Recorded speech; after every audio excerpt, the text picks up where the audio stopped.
بسم الله الرحمن الرحيم. يا طالب العلم قم لا تنم، فإن الزمان انقضى وانصرم، فكن ما حييت ضنينا به، فظنك بالوقت عين الكرم، وكن حلس درسك وافرح به، تكن قائدا في غد للأمم، وبادر شبابك من قبل أن يقطع عزمك سيف الهرم، ودع ما استطعت فضول اختلاط وأكل. A ba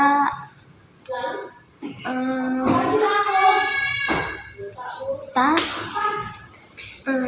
sa. Susah banget baca ikronya. Oh ya, Olive, tadi kenapa kamu sedih?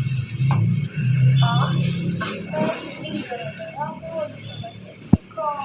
Ya udah, gimana kalau kita ke rumah Bu An aja? Kok ke rumah Bu Aan? Iya, jadi kita bisa belajar ngaji bareng. Oh, oke, let's go. Ayo, Bentar aku join kamu dulu. Oke. Oke, Hiban dan Gerin sudah siap kita murjaah hari ini? Sudah. Baik, kita siapkan dulu Al-Qurannya, sudah? Nah, kita awali dengan membaca isti'adzah terlebih dahulu. Bersama-sama ya. A'udzu billahi minasyaitonir rajim. Silakan Hiban.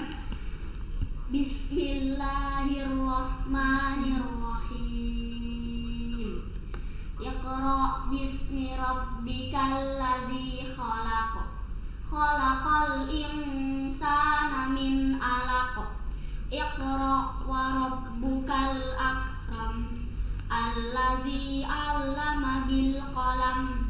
'Allamal insana ma lam ya'lam. Subhanallah. Berikutnya, Gerin boleh dibaca surat Al-Alaqnya. Bismillahirrahmanirrahim. Iqra bismi rabbikal ladzi khalaq. Khalaqal insana min 'alaq. Iqra wa rabbukal akram. Alladzi 'allama bil qalam. 'Allamal insana ma lam ya'lam.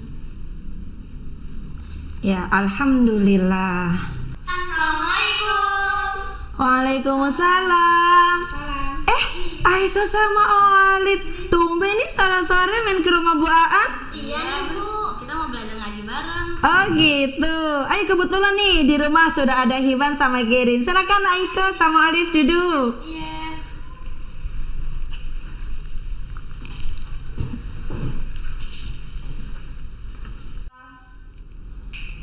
Begini Bu, si Olive masih susah baca ikronya. Oh ya? Ikro aja bisa gimana Al-Quran. Saya pengen bisa baca Al-Quran. Bu, bagaimana caranya supaya kita bisa membaca Al-Quran dengan baik dan benar? Nah, anak-anak, di sini Ibu sampaikan ada beberapa cara supaya kita bisa untuk membaca Al-Quran. Yang pertama, kita terlebih dahulu harus mengenal huruf hijaiyah atau makharijul huruf. Kemudian kita juga harus tahu tanda baca di dalam Al-Quran atau harokat. Berikutnya, jangan lupa juga kita harus tahu hukum tajwidnya pada saat membaca Al-Quran. Dan masih banyak yang lainnya lagi. Makharijul huruf itu apa Bu? Makharijul huruf, ada yang belum tahu ya makharijul huruf ya? Belum. Baik, di sini Bu Aan jelaskan apa itu makharijul huruf. Makharijul huruf artinya tempat keluarnya huruf-huruf ketika huruf itu diucapkan atau dibunyikan. Seperti saat kita membunyikan huruf alif atau huruf A. Nah, huruf alif ini tempat keluarnya terletak pada rongga mulut, ya. Boleh Bu An contohkan? Boleh. Oke, dengarkan ya. Bismillahirrahmanirrahim. A, I, U, A. Dia tepat berada di rongga mulut. Demikian penjelasan dari makhrajul huruf. Oh gitu Bu, kalau membaca Al-Quran dengan tartil dan tajwid yang benar maksudnya apa Bu? Nah, di sini memang ketika kita membaca Al-Quran itu lebih enak didengar itu ketika membacanya dengan tartil. Nah, tartil apa sih? Tertib. Baik ya, tartil artinya membaca Al-Quran dengan cara pelan dan perlahan serta mengucapkan huruf-huruf dari makhraj dan tajwidnya dengan tepat. Ya, itu tartil yang sesuai dengan tajwidnya. Tajwid itu apa Bu? Susah ya Bu belajar tajwid? Tajwid adalah mengeluarkan huruf dari tempatnya dengan memberikan sifat yang ada pada setiap huruf. Contohnya pada mad tabi'i. Di sini hukum mad tabi'i itu ada 3 huruf. Ada alif sukun setelah fathah, waw sukun setelah dhammah, dan ya sukun setelah kasrah. Nah, kalau kita mau belajar dengan sungguh-sungguh, tidak ada yang susah kok. Yang penting saat kita belajar, jangan mudah menyerah dan berputus asa. Kita harus yakin bahwa dengan pertolongan Allah, insya Allah kita bisa. Berarti kita harus benar membaca Al-Quran sesuai hukum membaca tajwid dan juga makhrajul hurufnya ya Bu. Kalau salah dosa nggak Bu? Betul sekali, pada saat kita membaca Al-Quran, jangan lupa hukum tajwidnya juga dengan tepat dibacanya ya. Nah, kesalahan dalam membaca Al-Quran baru akan menjadi dosa bagi seseorang yang sudah mengerti tata cara membaca Al-Quran namun dia tidak mempraktikkan ilmu tersebut. Namun bagi yang sedang belajar seperti Olive nih yang baru mau belajar Al-Quran ya. Nah, bagi pemula silahkan membaca Al-Quran sesuai dengan jumlah ayat yang disanggupinya saja. Jangan dipaksakan. Kalau memang kita sanggupnya hanya 2 ayat, ya sudah 2 ayat saja. Bu, aku sanggupnya hanya 1 surat pendek di dalam Al-Quran, misalkan surat Al-Kautsar, ya silahkan. Ya, jangan takut salah dalam belajar membaca kitab suci Al-Quran. Karena apa? Karena kalau sudah ada perasaan takut, perasaan khawatir salah, malah akan membuat sulit saat kita mau belajar membaca Al-Quran. Begitu ya. Tetap semangat pokoknya untuk belajar membaca Al-Qurannya. Bu, kan banyak istilah-istilah tuh. Nah, bedanya tahsin sama tahfiz apa ya Bu? Baik, kalau tahsin itu adalah membaguskan bacaan Al-Quran huruf per huruf. Nah, di sini di sekolah kita tuh banyak sekali guru-guru tahsin yang memang mumpuni untuk mengajarkan kalian dalam membaca Al-Quran. Dari mulai huruf A, alif sampai huruf ya, itu guru-guru di sini menyampaikan bagaimana cara membaguskan membaca huruf-huruf di dalam Al-Quran itu yang sesuai dengan makhrajul hurufnya. Nah, kemudian kalau tahfiz itu sendiri proses penghafalan Al-Quran ayat per ayat ya. Kalau Bu Aan biasa mengajar di kelas itu, Bu Aan drill ayat per ayat. Ketika anak murid sudah hafal ayat pertama, Bu Aan masuk ke ayat kedua. Ayat kedua hafal, masuk ke ayat ketiga dan seterusnya. Seperti itu, nak. Bu, kalau sudah bisa baca Al-Quran, biar bisa menghafalnya itu bagaimana Bu? Biar bisa menghafalnya, yang pertama itu ya, kita itu bisa mendekatkan diri kita dulu dengan Al-Quran ya. Kemudian kita juga bisa memperbaiki bacaan kita. Misalkan kayak tadi waktu Bu An murajaah sama Gerin sama Hiban, itu di kol-kolahnya itu belum tepat ya, harusnya dibaca kol-kolah kubro ya, ketika huruf kol-kolah itu diwakafkan di akhir ayat. Nah, harus kita perbaiki dan harus kita ulang lagi ya. Jadi sering mengulang seperti itu ya. Kalau udah hafal Al-Quran namanya hafiz ya Bu? Atau qori? Bedanya apa sih Bu? Perbedaan antara hafiz dan qori itu ya sangat jauh ya nak ya. Kalau hafiz itu diambil dari kata hafadho, artinya orang yang menjaga. Nah, ketika dikatakan hafiz, dia adalah orang yang hafal untuk seorang laki-laki. Kalau hafidhoh, penghafal Al-Quran untuk perempuan. Nah, kalau qori itu sendiri sama diambil dari kata bahasa Arab, yaitu dari qoro'a, membaca. Ketika ada kata qori, artinya orang yang membaca Al-Quran. Nah, biasanya kalau qori di sini membaca Al-Qurannya menggunakan nada dan seni irama dalam membaca Al-Quran. Seperti itu. Bu, berarti kalau qori itu belum menghafal Al-Quran? Kalau qori itu belum tentu untuk hafal satu Al-Quran ya, atau 30 juz ya. Karena biasanya qori itu hanya menghafal bacaan-bacaan tertentu saja yang di dalam Al-Quran. Seperti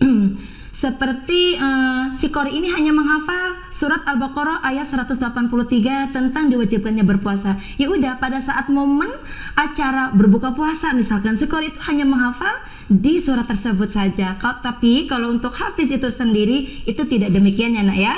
Karena dikatakan hafiz itu bisa menghafal Al-Quran. Ya, syukur-syukur kalian semuanya ini semua menjadi hafiz dan hafizah ya. Bu Aan, bagaimana caranya agar kita bisa hafal Al-Quran?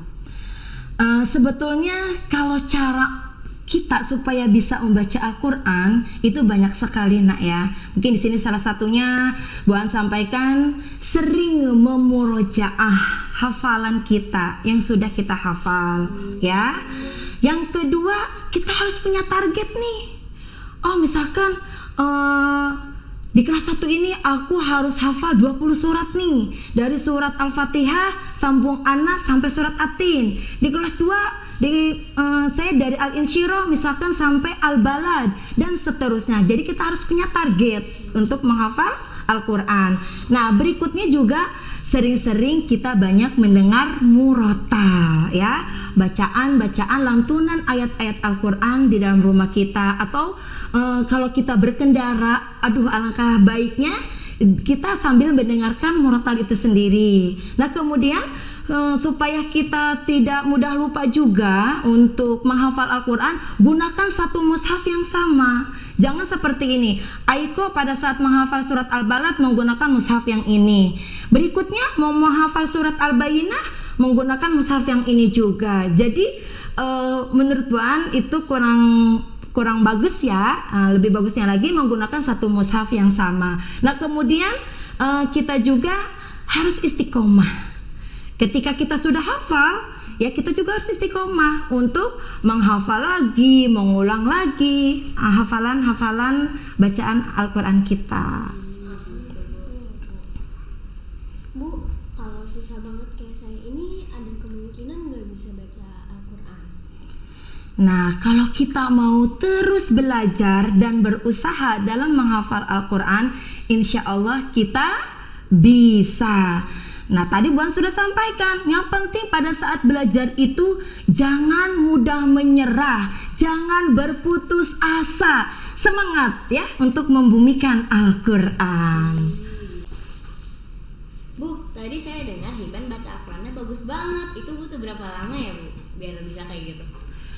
Nah, di sini dalam menghafal Al-Quran itu tergantung dari pembiasaan kita pada saat kita menghafal Al-Quran ya. Tergantung dari kesungguhan kita juga dalam menghafal Al-Quran. Ada yang butuh 1 tahun mungkin, ada yang 2 tahun, bahkan ada yang hanya beberapa hari atau 1 pekan ya untuk bisa bagus seperti Hiban ini. Hiban sudah berapa lama Hiban untuk menghafal Al-Quran ini sampai bagus kayak gini?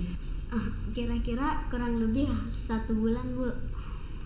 Oh, 1 bulan, subhanallah. Tuh Aiko, Hiban ini untuk sebagus ini Hiban butuh waktu hanya 1 bulan untuk menghafal Al-Quran. Wah, keren banget. Subhanallah. Bu An, biar bisa baca Al-Quran enak didengar itu bagaimana Bu? Namanya itu apa Bu?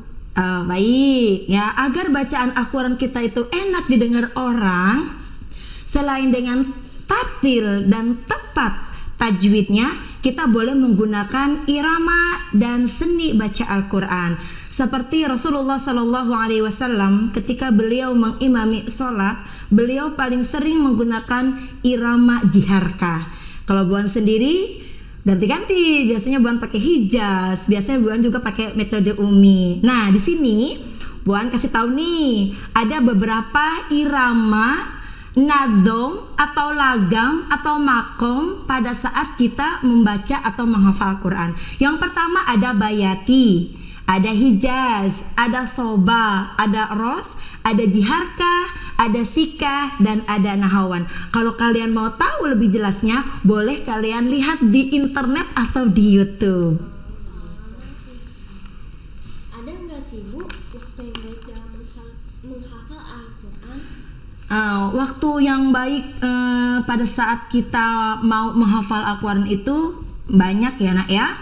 Di sini Buan sampaikan kalau kalian sering qiyamul lail, bangun sholat di tengah malam, bisa kalian gunakan waktu itu untuk menghafal Al-Quran. Kemudian di pertengahan siang hari juga, apalagi kalian di sekolah Islam di Dar El Salam yang biasanya ada pelajaran Al-Quran hadis atau murojaah, bisa kalian gunakan waktu-waktu itu. Kemudian bisa juga kita menghafal Al-Quran itu selepas kita menunaikan ibadah sholat subuh. Buan, kalau bulan Ramadan nggak baca Al-Quran itu gimana Bu?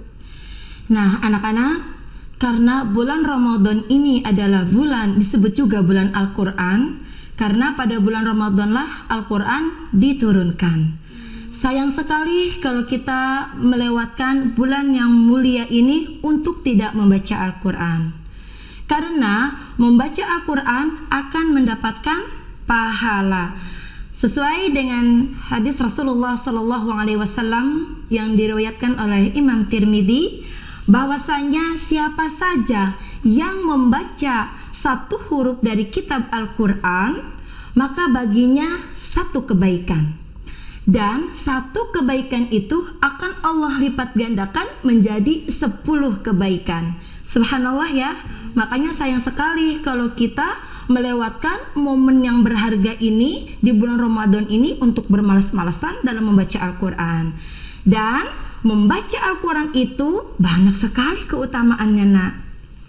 Selain kita akan mendapatkan pahala, Al-Quran juga akan memberikan syafaat atau pertolongan di hari kiamat nanti kepada orang yang membaca Al-Quran itu sendiri. Makanya kalian gak boleh males nih. Mumpung sekarang bulan Ramadan, yuk ya kita rajin untuk membaca Al-Quran ya. Kita juga harus punya target di bulan Ramadan ini. Yang biasanya Hiban hanya 1 kali khatam, mungkin di Ramadan ini Hiban bisa 2 kali khatam. Atau Gerin sudah juz berapa nih Ramadan ini ngajinya? Bacanya? Bacanya? Udah di surat An-Nisa deh. Udah di surat An-Nisa, subhanallah. Kalau Aiko?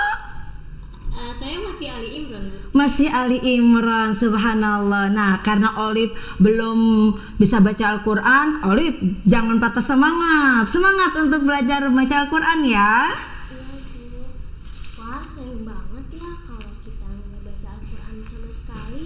Iya, betul sekali. Nah, tadi sudah Buan sampaikan Al-Quran sebagai petunjuk umat Islam. Semua pedoman hidup manusia itu ada di dalam Al-Quran. Makanya apa sih gunanya kita untuk membaca Al-Quran? Supaya kita juga tahu makna dari Al-Quran, kandungan daripada isi Al-Quran. Nah seperti itu ya. Begitu. Yuk kita semangat baca Quran. Dan Olive, kamu jangan putus asa ya. Juga menghafal Al-Quran. Iya. Nah, gimana kalau kalian semua belajar mengaji bersama Buan? Alhamdulillah. Senang gak nih belajar Al-Quran sama Buan? Senang gak nih? Senang ya, alhamdulillah. Nah, Nana, sekarang kita simak bacaan Hiban yuk. Tadi kan Buan sedang memurojaah hafalannya Hiban. Ya, disimak baik-baik bacaan Hiban. Silakan Hiban. A'udzu billahi minasyaitonir rajim. Bismillahirrahmanirrahim. Wal-laili idza yaghsha wan-nahari idza tajalla wa ma khalaqaz zakara wal unsa inna sa'yakum lasyatta fa amma man a'ta wattaqa. Alhamdulillahirrabbilalamin. Bacaan Hiban itu sangat bagus sekali ya. Nah, Buaan pesan nih sama Olive nih yang baru membaca Al-Quran, jangan patah semangat. Ayo terus semangat untuk belajar membaca Al-Quran. Buaan doakan kalian semua semoga Allah mudahkan dalam membaca, mempelajari dan menghafal Al-Quran. Amin ya robbal alamin.